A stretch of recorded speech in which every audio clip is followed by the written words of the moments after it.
Concept ना, पिछले class में एक बेसिक कॉन्सेप्ट हमने डेवलप किया था सेल के बारे में ना। आज हम लोग डिटेल में जाते हैं, सेल के बारे में थोड़ा डिटेल पढ़ते हैं। तो मैंने बोला था कि देखो सेल एक्चुअली में दो तरह का, ठीक है। ये तुम 11th क्लास में भी जाओगे, वहां भी डिटेल से पढ़ना होगा। नीट का एग्जाम, मेडिकल का एग्जाम दोगे, वहां भी डिटेल से पढ़ना होगा।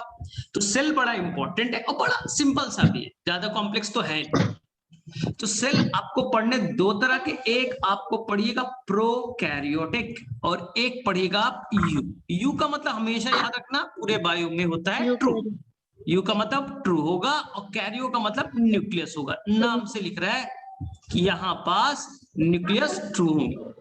प्रो का मतलब होगा प्रिमिटिव और कैरियो का मतलब न्यूक्लियस। नाम में लिख रहा है कि यहाँ न्यूक्लियस तो होंगे लेकिन वो वेल डिफाइंड नहीं होगा, प्रिमिटिव टाइप का होगा, वेल डेवलप नहीं होगा, ठीक है।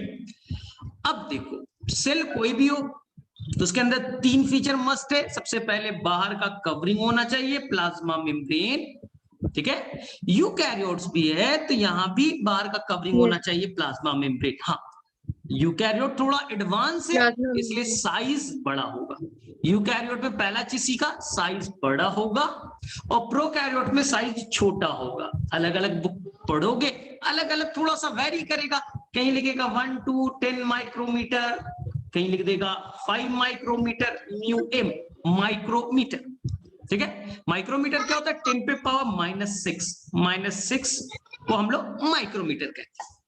इसका हम लोग अलग अलग बुक में अलग अलग वेरी करेगा, 10 to 100 मान लेते तो थोड़ा आसान हो जाता है याद करना, थोड़ा आसान हो जाएगा याद करना। यानी प्रोकैरियोट से 10 टाइम्स बड़ा है यूकैरियोट्स। चलो ठीक है, अब सेकेंड बातें करें। सेकेंड, सेल के अंदर में फ्लूइड पार्ट होगा जहां पर सारे रिएक्शन वगैरह होंगे, इसे कहेंगे हम लोग साइटोप्लाज्म। यूकैरियोट्स में भी साइटोप्लाज्म होगा, इसमें तो कोई डिफरेंस नहीं है। तीसरा होना जरूरी है जेनेटिक मटेरियल, जो एक केमिकल से बना है जिसका नाम डीएनए ना। यहां भी एक होगा जिसका नाम जेनेटिक मटेरियल है, वो डीएनए। दोनों जगह डीएनए ना।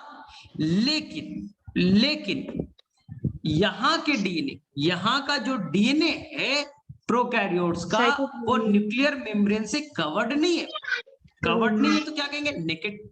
जबकि यहां का डीएनए जो है न्यूक्लियर मेम्ब्रेन से कवर्ड है, न्यूक्लियर मेम्ब्रेन से कवर्ड है ना, तो नेकेड नहीं कहेंगे, कवर्ड कहेंगे। लेकिन बीच बीच में गैप भी होगा, बीच बीच में गैप भी होगा, न्यूक्लियर पोर इसे कहेंगे, ठीक है। क्यों होगा, एक्सचेंज करना है। किससे एक्सचेंज करना है, कैसे करना है, अभी हम लोग करेंगे, टेंशन नहीं। अब देखो यहां का जो डीएनए है वो शेप में पूछा जाए तो शेप बोलो कैसा होगा, सर्कुलर शेप। और यही डीएनए पे निगेटिव चार्ज है, इसको न्यूट्रलाइज करना है।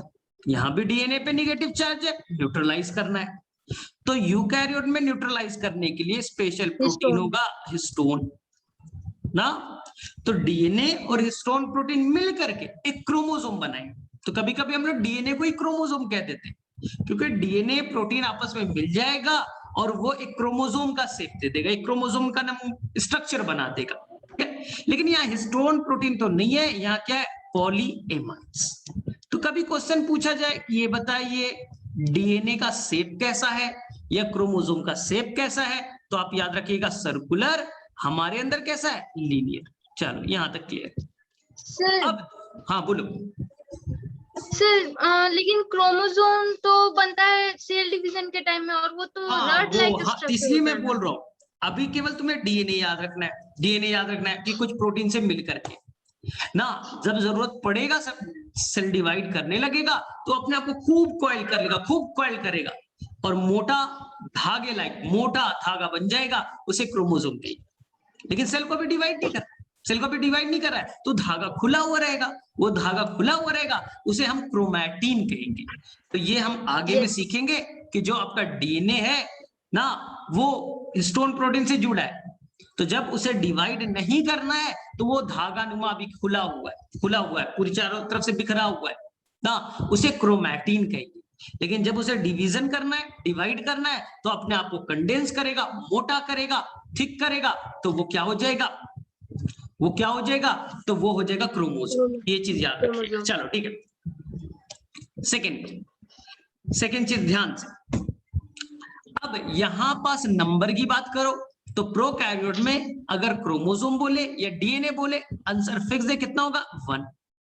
हमारे अंदर हम यूकैरियोट्स में कितना भी होगा मोर देन 1। जैसे हम पढ़ेंगे अपने अंदर में, मेरे अंदर होगा 46, डॉग के अंदर अलग होगा, कैट के अंदर अलग होगा, यानी कोई भी यूकैरियोट से एक से तो ज्यादा होगा।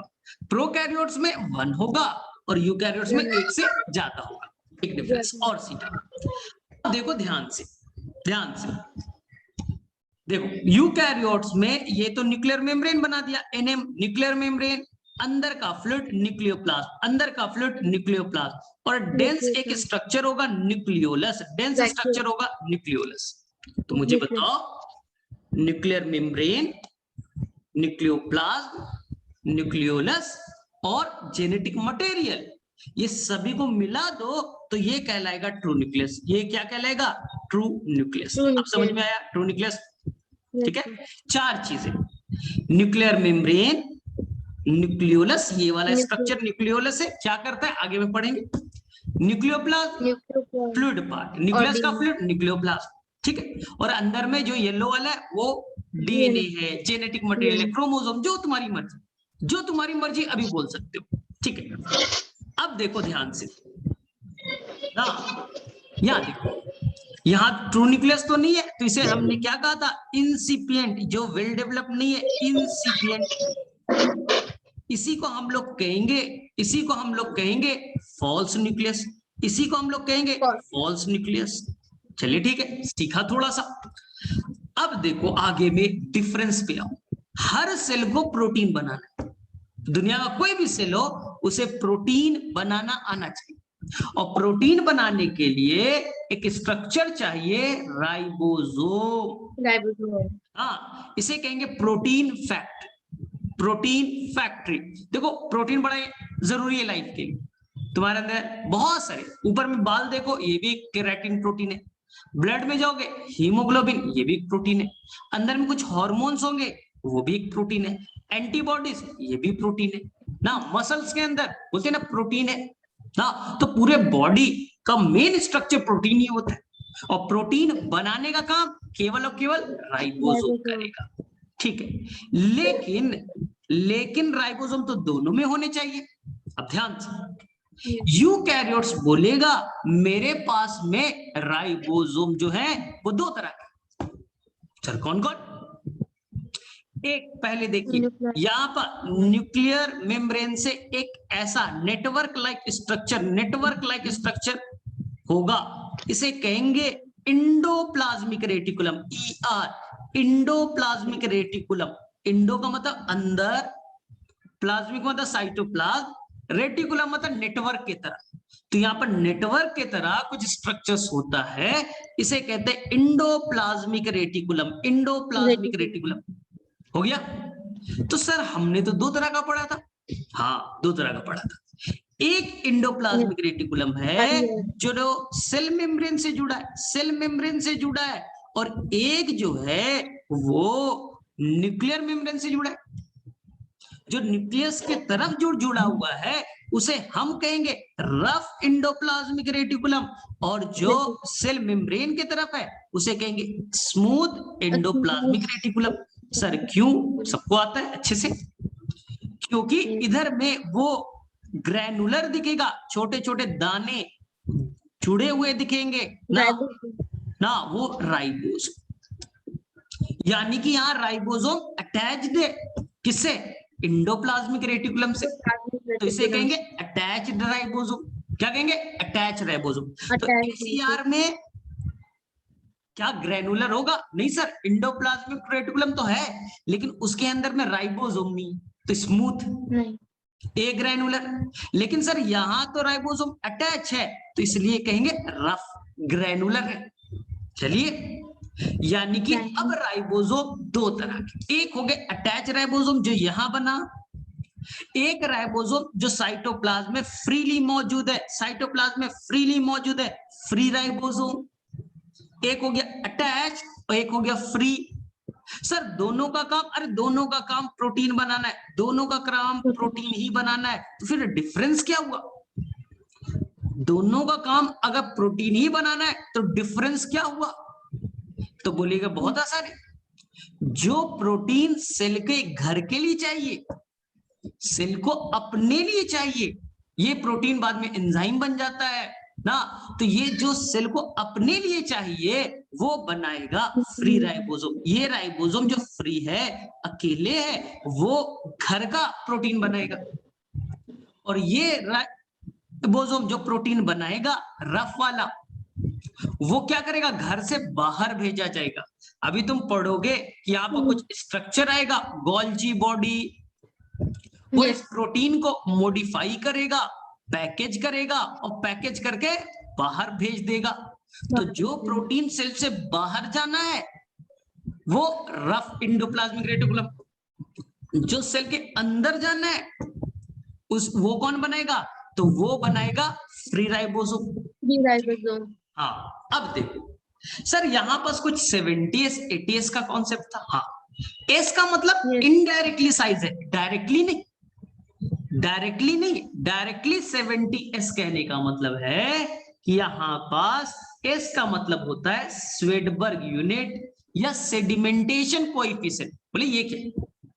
बस सिंपल समझो कि आपने एक ट्यूब लिया और यहाँ पर राइबोसोम के दोनों पार्ट, दो पार्ट से, एक छोटा पार्ट एक बड़ा पार्ट है, तो छोटा पार्ट और बड़ा पार्ट को अलग अलग डाल, ट्यूब को घुमा रहे, तो जिस जगह पे जिसका साइज छोटा है, जिस जगह पे वो अपने आप को सॉलिडिफाई करते, सेडिमेंट मतलब सॉलिडिफाई करना ना, तो वो जिस जगह पे वो प्रिसिपिटेट के फॉर्म में, सॉलिड के फॉर्म में बैठ जाएगा, तो जो छोटा है वो जल्दी हो जाएगा, वो 30 यूनिट पे हो गया, तो छोटे वाले को कहा 30s, क्योंकि s का मतलब है किस जगह पे वो अपने आप को सेडिमेंट किया ना। हेलो, अब जो बड़ा वाला है उसको ज्यादा टाइम लगेगा, ज्यादा यूनिट पे अपने आप को सेडिमेंट के फॉर्म में लाएगा, तो जो बड़ा वाला है उसे कहेंगे 50s, बड़ा वाला है उसे कहेंगे 50s, छोटा वाला 30s, बड़ा वाला 50s, दोनों को मिला के 80 नहीं बोलिएगा 70s। ये बायो का सबसे पहले कंट्रोवर्शियल चीज होगी। बच्चों को क्या लगता है सर 30 + 50 80? नहीं, फिर से समझो, छोटे वाला पार्ट ये स्मॉलर सब यूनिट है, ट्यूब में डाल के छोड़ा, यूनिट को मेजर कीजिए, ओ 30 पे हो गया तो ये 30s, बड़े वाले को डाला 50 पे हुआ, 1 मिनट 50 पे हुआ 50s का। अब दोनों को एक साथ मिला के डाला ना, तो देखो वो 70s पे हो गया, ऐसे समझो। पानी की डेंसिटी 1 है, ऑयल की डेंसिटी 2 है, तो ऐसा नहीं दोनों को मिक्स कर देंगे तो डेंसिटी 3 हो जाएगी, ऐसा नहीं होता। एक लिक्विड की डेंसिटी 1, एक लिक्विड की डेंसिटी 2, दोनों को मिक्स कीजिएगा तो ऐसा नहीं कि 3 हो जाएगा ना, तो उसका कुछ अलग आ जाएगा भाई। सेम कहानी, हमने पूरा राइबोसोम डाल दिया एक ट्यूब में, घुमाया, हमें क्या करना है, जो मशीन में यूनिट आएगा उसी को मेजर करना है। मशीन में दिखाएगा भाई 70, यानी दोनों को डाला तो 70s, छोटे वाले को डाला 30s, बड़े वाले को डाला 50s, तो कंफ्यूज नहीं करना है। फिर से बोल रहा हूं, जो प्रोकैरियोट्स है उनमें राइबोसोम है 70s, दो पार्ट, छोटा पार्ट 30, बड़ा पार्ट 50। सर ये दोनों आपस में जुड़े होते हैं क्या? जब प्रोटीन बनाने की बारी आती है दोनों जुड़ जाते हैं। अभी प्रोटीन नहीं बनना है तो 30s अलग है, 50s अलग है, यानी सेल के अंदर में मैसेज जाता है कि भाई प्रोटीन बनाना है, तो 30 और 50 जुड़ जाओ। इस जुड़ने में magnesium Mg+2, magnesium ion Mg, magnesium का नाम सुना है, उसका बड़ा इंपॉर्टेंट रोल है, वो बढ़ेगा सेल के अंदर तभी मैसेज जाएगा, ओ दोनों को जुड़ने की बात है, तो मैग्नीशियम का काम समझ में आना चाहिए। चलिए सर यानी सर प्रोकैरियोट में 70 एस है, चलो ये तो क्लियर हुआ। हमारे अंदर, हम तो यूकैरियोट से, हमारे 80 अंदर में 80s भी है 80 और 70s भी है। सभी बच्चे क्या सोचते हैं कि केवल 80s है, नहीं, हमारे अंदर में 80s है, वहां 70s है, हमारे अंदर 80s है लेकिन 70s भी पाया जाता है। सर कैसे? चलो एक्सप्लेन करते हैं। तो यहाँ जो रफ इंडोप्लाज्मिक रेटिकुलम से जुड़ा था, रफ इंडोप्लाज्मिक रेटिकुलम से जुड़ा था, वो 80s होगा, 80s होगा। जो फ्री राइबोसोम थे वो भी 80s होंगे, वो भी 80s होंगे, वो भी 80s होंगे।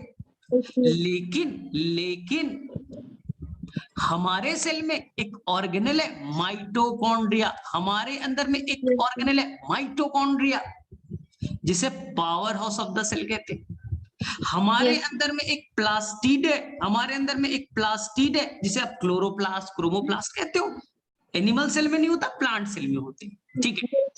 इनके अंदर भी राइबोसोम होते हैं, इनके अंदर भी राइबोसोम होते हैं, यानी माइटोकॉन्ड्रिया और प्लास्टिड, उनके अंदर भी राइबोसोम होता है। और वो राइबोसोम 70s कहलाता है, वो राइबोसोम 70s कहलाता है। तो सोचो हमारे अंदर दोनों तरह के, अगर साइटोप्लाज्म में पूछा जाए फ्री जो राइबोसोम 80s, जो एंडोप्लाज्मिक रेटिकुलम से अटैच है रफ वाला जो बना दिया 80s, लेकिन जो सेल ऑर्गेनल के अंदर है, cell organelle like mitochondria, like plastid, उनके अंदर है, तो वो होगा 70s, वो हो गया 70s। तो हमारे अंदर दोनों है, याद रखना।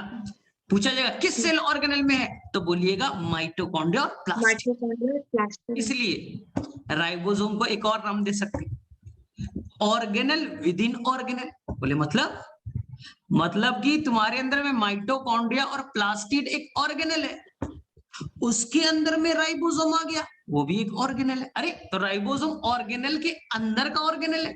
सोचो, राइबोसोम खुद सेल ऑर्गेनल है, कहाँ है? माइटोकॉन्ड्रिया के अंदर।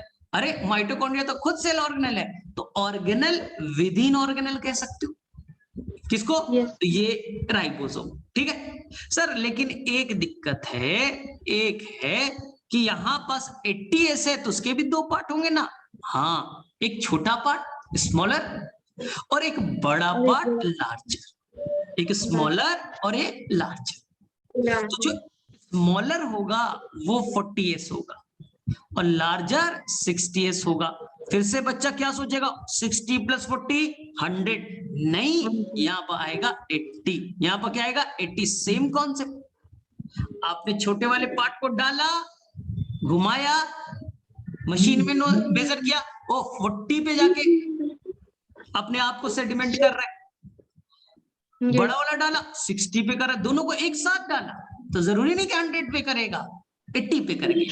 यहाँ पर से एक क्वेश्चन बनेगा, इसका मीनिंग क्या है याद रखिएगा, स्वेडबर्ग यूनिट, स्वेडबर्ग यूनिट, ठीक है। या इसका एक और नाम पूछ देते हैं, सेडिमेंटेशन कोएफिशिएंट, सेडिमेंटेशन कोएफिशिएंट, ये दो नाम याद रखिएगा, आ जाएगा, ठीक। तो अब क्लियर है राइबोसोम कहाँ होगा, दोनों जगह। दोनों प्रोटीन तो सबको बनाना है ना। हाँ, वायरस में नहीं होता, वायरस में राइबोसोम नहीं होता, इसलिए वायरस अपना प्रोटीन नहीं बना सकता, इसलिए वायरस हम पे अटैक करता है, वायरस प्लांट पे अटैक करता है, वायरस किसी सेल पे अटैक करता है ना, कि और सेल को हाईजैक कर लेगा। कोरोना वायरस है, उसमें नहीं है राइबोसोम, हमारे ऊपर अटैक किया, हमारे लंग सेल में इंटर कर गया, वहां घुस गया, और वहां हमारे राइबोसोम को यूज कर रहा है प्रोटीन बनाने के लिए।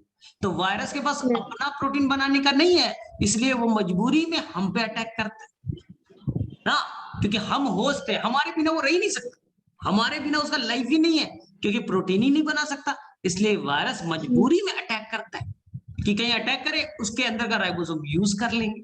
चलो ठीक है, तो यहां तक क्लियर है। अब वापस आओ, ठीक है, अब वापस आए, प्रोकैरियोट्स में जो भी ऑर्गेनल होगा, प्रोकैरियोट्स में जो भी सेल ऑर्गेनल होंगे वो मेम्ब्रेन से कवर्ड नहीं होंगे। मेम्ब्रेन से कवर्ड, जैसे राइबोसोम कोई मेम्ब्रेन से कवर्ड ना, जो भी सेल ऑर्गेनल अभी बनाएंगे वो ऑर्गेनल से कवर्ड नहीं होगा सेल मेम्ब्रेन से। लेकिन एंडोप्लाज्मिक रेटिकुलम, अभी तुमने रफ एंडोप्लाज्मिक रेटिकुलम बनाया, ये भी तो मेम्ब्रेन से बने ना।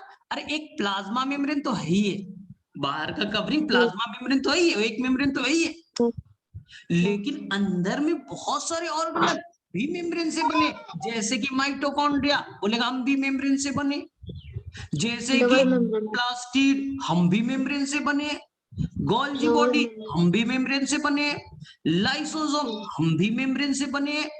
तो अगर मेन डिफरेंस पूछा जाए प्रोकैरियोट्स यूकैरियोट्स पे, तो तुम बोलना कि प्रोकैरियोट्स का मेन डिफरेंस ये है कि यहाँ मेम्ब्रेन बॉन्ड, मेम्ब्रेन से कवर्ड ऑर्गेनल नहीं पाए जाते, यहाँ मेम्ब्रेन बॉन्ड ऑर्गेनल्स नहीं होते, मेम्ब्रेन से कवर्ड ऑर्गेनल्स नहीं होता।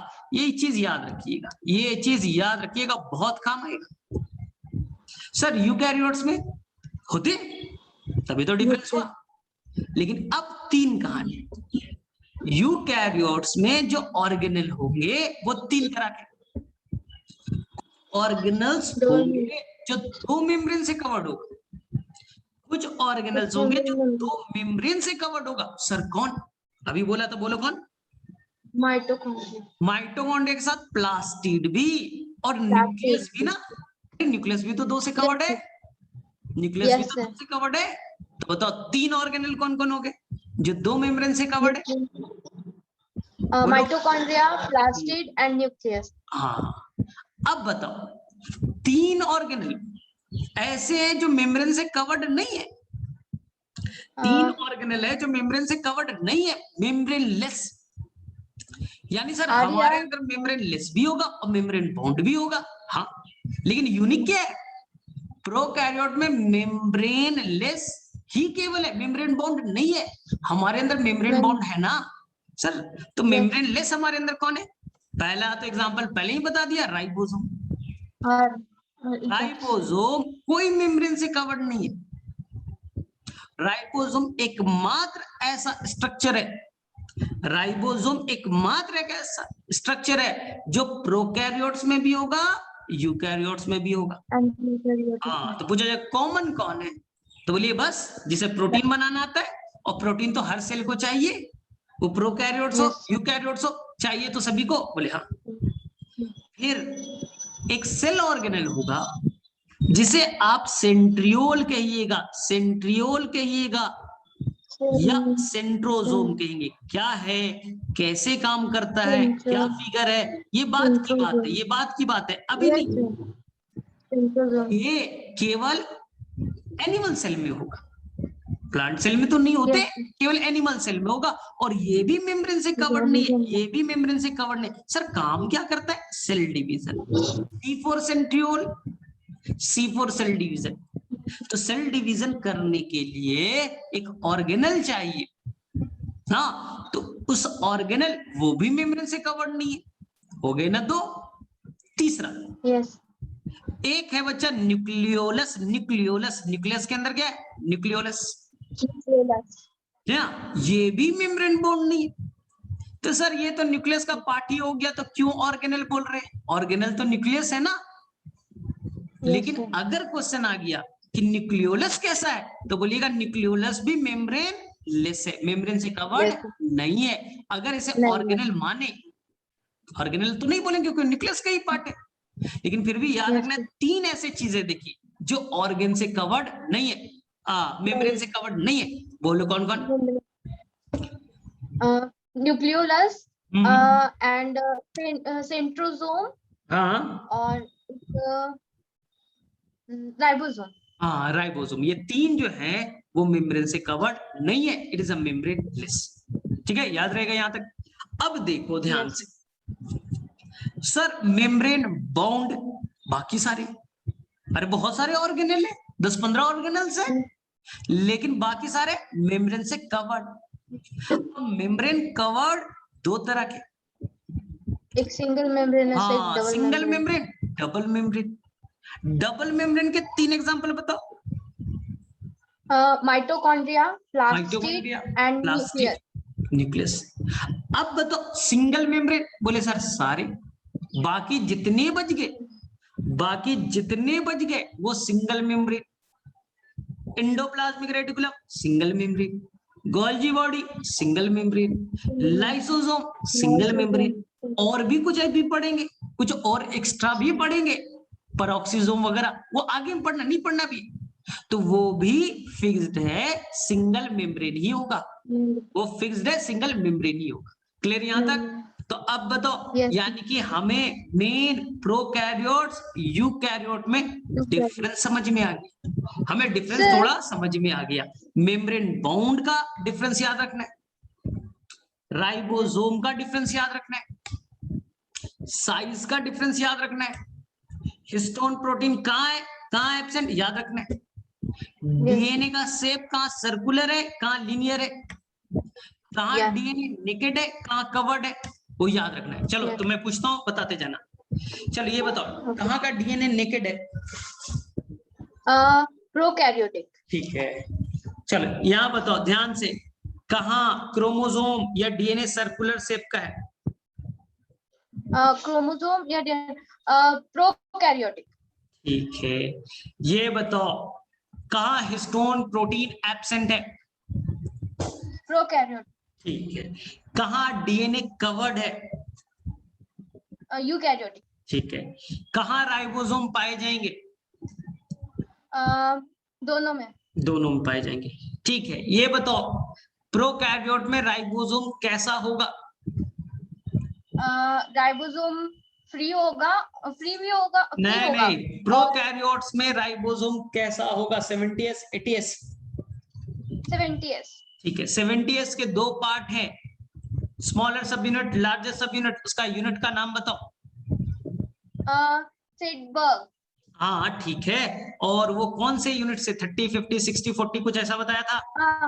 30 और 40 से बना। ठीक है, तो एक मैं ट्रिक दे देता हूँ, याद रखो, ध्यान से देखो।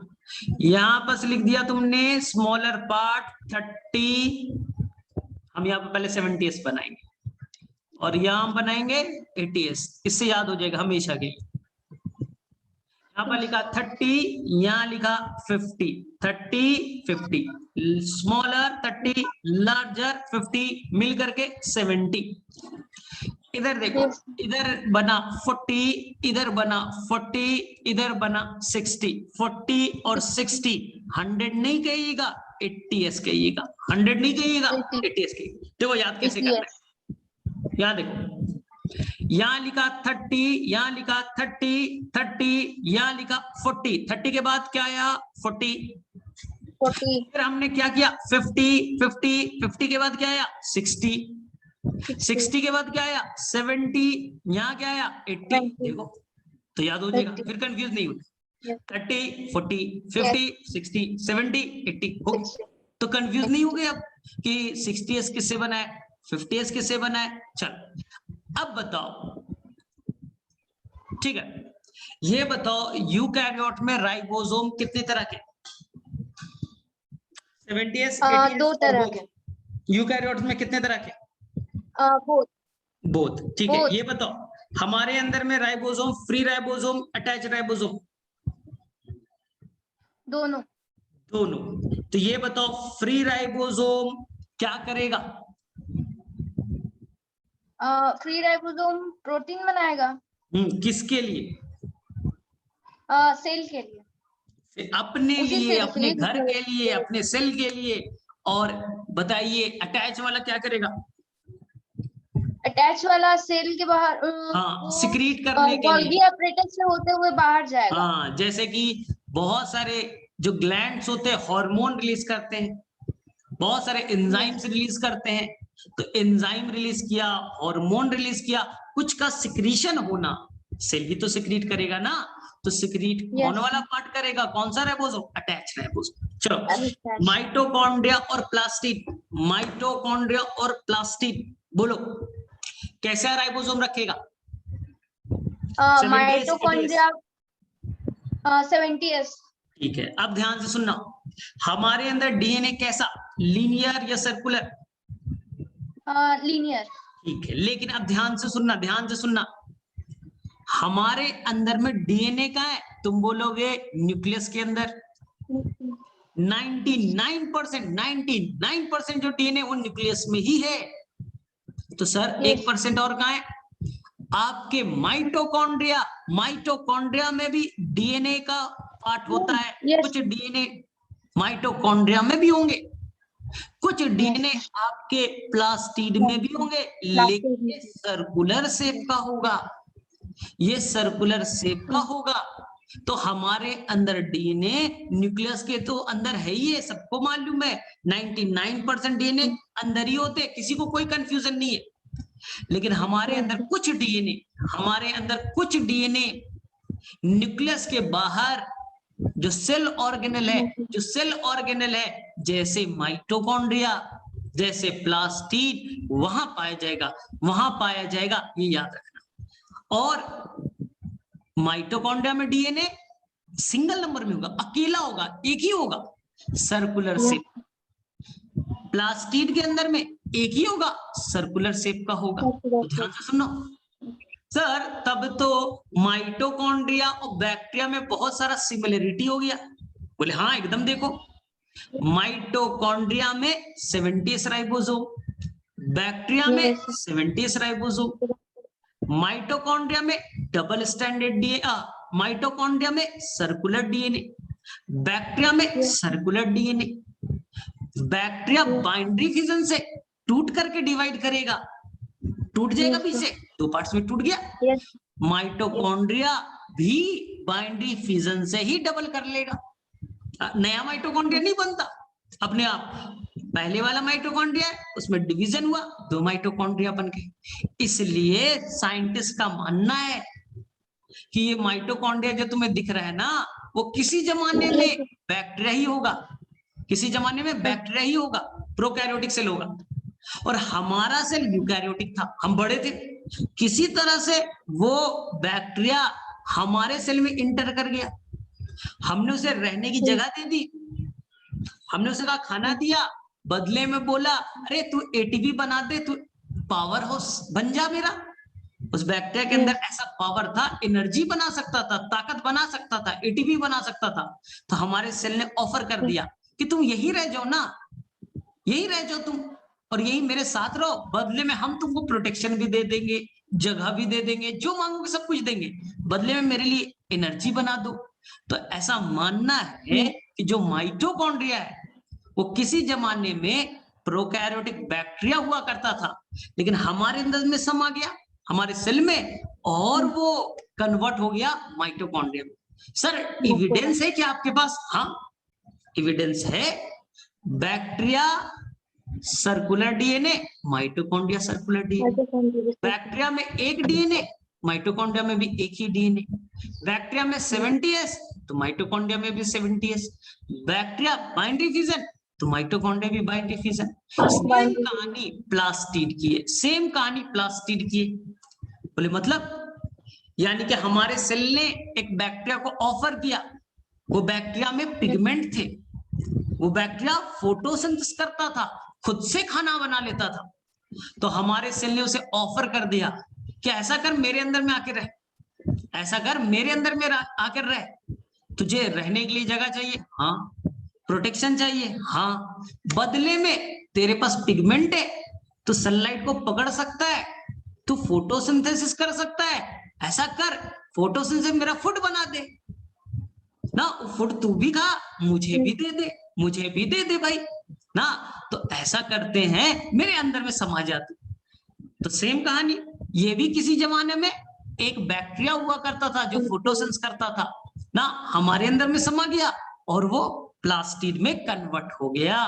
तो ये याद रखना है, सेम कहानी, सर्कुलर डीएनए एक ही है डीएनए, दूसरा राइबोसोम 70s, चौथा बाइंड्री फिजन। आ गया समझ में? चलो ठीक है, अब मुझे बताओ माइटोकॉन्ड्रिया में क्या अपना डीएनए है या नहीं है? बोलो फटाफट।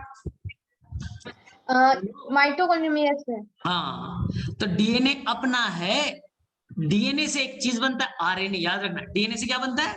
आरएनए। आरएनए का फुल फॉर्म बाद में करें। आरएनए कुछ होता है, डीएनए का छोटा भाई है आरएनए। तो डीएनए से क्या बना? आरएनए। आरएनए राइबोसोम से जाके जुड़ गया। ये देखो, ये माइटोकॉन्ड्रिया और ये तुम्हारा डीएनए है, सर्कुलर, ठीक है। डीएनए ने अपना छोटा भाई बनाया आरएनए। ये कौन था? डीएनए। ये क्या है? आरएनए। ये आरएनए गया, ये आरएनए गया और जाकर के ये आरएनए गया और राइबोसोम से जुड़ गया। राइबोसोम बोलेगा ओ किसने भेजा है? मेरे बड़े भाई ने, डीएनए ने भेजा है। किस लिए? प्रोटीन बनाने की। तो डीएनए ने कुछ मैसेज था, डीएनए में कुछ मैसेज छुपा हुआ था, उसने अपना मैसेज अपने छोटे भाई आरएनए को दिया। आरएनए राइबोसोम के पास गया, बोले देखो ना भैया ने भेजा है कुछ मैसेज लेकर के। तो राइबोसोम उसी मैसेज को पढ़ करके प्रोटीन बना देगा, प्रोटीन बना देगा, प्रोटीन बन गया। तो क्या माइटोकॉन्ड्रिया अपना प्रोटीन खुद से नहीं बना सकता क्या? बोलो, क्योंकि अपना डीएनए है तो अपना छोटा भाई आरएनए बना देगा। आरएनए अपना राइबोसोम है तो अपना प्रोटीन बना देगा। इसलिए मान लो माइटोकॉन्ड्रिया को 100 प्रोटीन चाहिए, माइटोकॉन्ड्रिया को 100 प्रोटीन चाहिए, तो उसने 20 प्रोटीन खुद से बना लिए, 20 प्रोटीन खुद से बना लिए। बाकी बच्चे 80 के लिए वो न्यूक्लियस पे डिपेंडेंट है। अरे न्यूक्लियस है, मेन डीएनए 99% डीएनए तो न्यूक्लियस में है ना। उस न्यूक्लियस के डीएनए से आरएनए बना, आरएनए कहां गया? राइबोसोम के पास। हाँ, राइबोसोम ने क्या बनाया? प्रोटीन बनाया। तो ये प्रोटीन माइटोकॉन्ड्रिया को यूज किया। तो मान लो 20 प्रोटीन खुद से बनाया, 80 न्यूक्लियस के हेल्प से बनाया। इसलिए माइटोकॉन्ड्रिया को आज से हम कहेंगे सेमी ऑटोनोमस ऑर्गेनल। अब समझ में आया क्यों? सेमी का मतलब आधा, कुछ काम खुद से कर लेगा। मेन काम प्रोटीन बनाना है तो प्रोटीन मैं बना सकता हूँ, लेकिन सारा नहीं बना सकता, मेरी औकात नहीं है ना, मेरे पास इतना डीएनए। तो कुछ प्रोटीन खुद से और कुछ प्रोटीन बाहर से न्यूक्लियस के हेल्प से बनाया, इसलिए नाम पड़ा सेमी ऑटोनोमस ऑर्गेनल। तो बताओ सेमी ऑटोनोमस बनने के क्या क्या क्राइटेरिया होनी चाहिए? सेमी ऑटोनोमस अपना, हाँ बोलो, अपना डीएनए होना चाहिए, हाँ अपना राइबोसोम होना चाहिए। हाँ, तो अपना प्रोटीन और बन जाएगा। डीएनए होगा तो आरएनए भी होगा ही। हाँ, तो आरएनए है तो राइबोसोम अपना प्रोटीन बन जाएगा।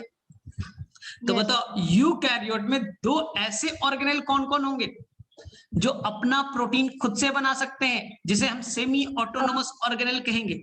Plastid and mitochondria. हाँ, सेम काम प्लास्टिड में भी था, सेम काम प्लास्टिड में भी था, तो कोई टेंशन नहीं। सेम काम प्लास्टिड में भी था तो कोई टेंशन नहीं। ठीक है, अब देखो यानी कि यहाँ पर क्लैरिटी आ गई। अब देखो ध्यान से कि जो आपका प्रोकैरियोटिक सेल, प्रोकैरियोटिक सेल में सबसे पहले होगा ये प्लाज्मा मेम्ब्रेन। ये हो गया तुम्हारा प्लाज्मा मेम्ब्रेन, ठीक, प्लाज्मा मेम्ब्रेन सबसे पहले। उसके बाद में बाहर से कवर करने के लिए, प्रोटेक्शन करने के लिए आएगा सेल वॉल। बाहर से प्रोटेक्शन करने के लिए क्या आएगा? Cell wall. ये आपने बना दिया सेल वॉल, ठीक है। सर सेल वॉल क्या सेलुलोज का बना है? नहीं, सेलुलोज का नहीं बना है, कुछ स्पेशल केमिकल है जिसका नाम होता है म्यूरिन, जिसका नाम होता है म्यूरिन। एक और नाम होता है पेप्टिडोग्लाइकेन।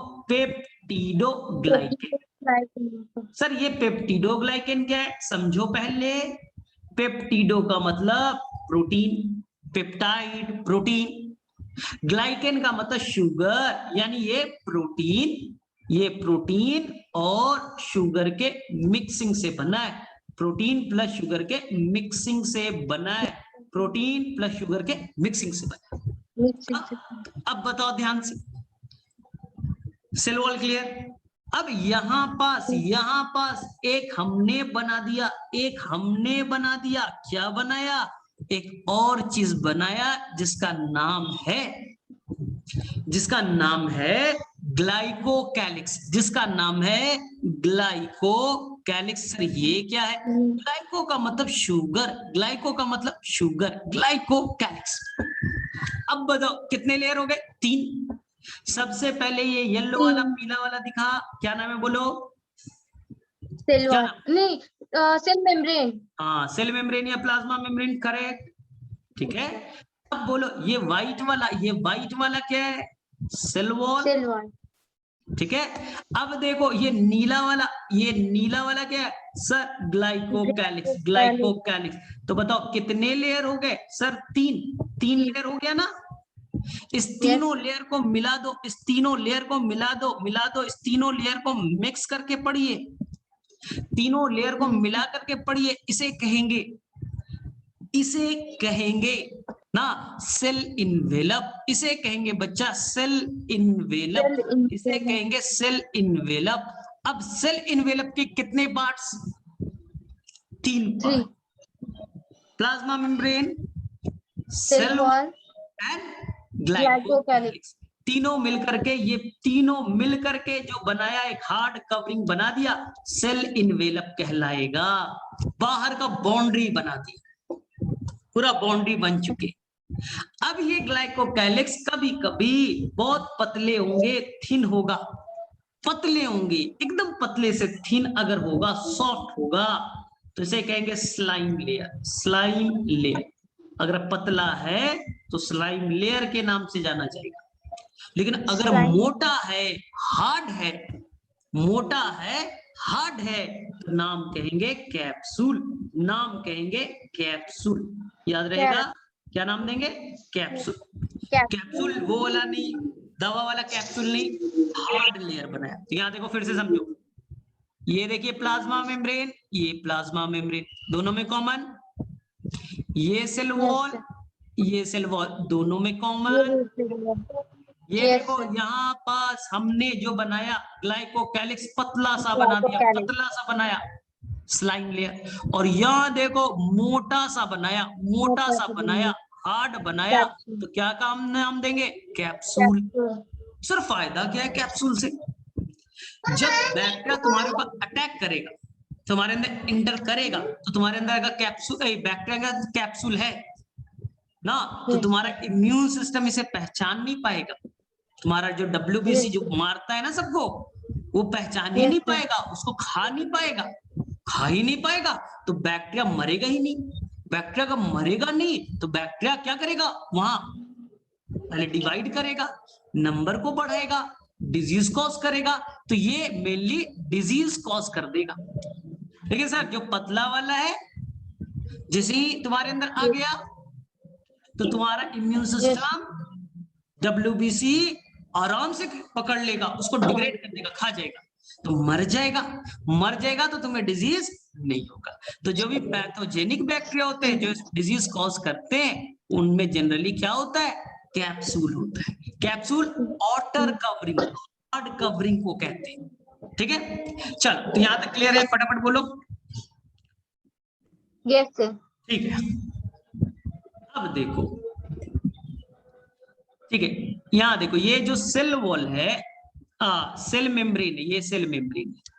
सेल मेम्ब्रेन में कभी कभी अंदर की तरफ वो धंसा हुआ रहता है। देखो, जो सेल मेम्ब्रेन था अंदर की तरफ धंस गया। सर इससे फायदा है क्या? ये सरफेस एरिया को बढ़ाने के लिए। अगर इतना बड़ा चीज है, अगर मैं इसे फोल्ड कर दूं,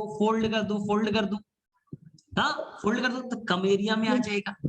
तो हमने सरफेस एरिया को बढ़ाने के लिए ना, प्लाज्मा मेम्ब्रेन के अंदर में कुछ ऐसे स्ट्रक्चर बना दिए, आउटग्रोथ बना दिया, अंदर की तरफ धंस गया। इस तरह के कई सारे स्ट्रक्चर मिलते, इस तरह से कई तरह के स्ट्रक्चर्स मिलते, तो टेंशन नहीं। सर है क्या ये? प्लाज्मा मेम्ब्रेन के अंदर धंसा हुआ पार्ट है। इसी को हम लोग कहते हैं, इस पार्ट को हम लोग कहेंगे मीजोजोम। ये क्या है मीजोजोम? बोलो। आउटग्रोथ, प्लाज्मा मेम्ब्रेन का आउटग्रोथ, एक्सटेंशन बोलिए, अंदर की तरफ धसाव बोलिए, अंदर की तरफ धस गया, इसको क्या कहा? मीजोजोम। सर फायदा क्या है? लेकिन फायदा क्या है? हाँ, क्या बैक्टीरिया में माइटोकॉन्ड्रिया है? बोलो। क्या बैक्टीरिया के अंदर माइटोकॉन्ड्रिया होते हैं? नहीं नहीं, ये तो No, एटीपी sir. कैसे बनाएगा? एटीपी कैसे बनेगा भाई? Power house of the cell तो है ही नहीं। तो बोलेगा मीजोसोम हम No. उसका काम कर देंगे, हम उसका काम कर देंगे, टेंशन मत लो। मैं माइटोकॉन्ड्रिया का काम करूंगा, मैं एटीपी बना दूंगा, टेंशन मत लो, मैं जब तक हूं काम करूंगा।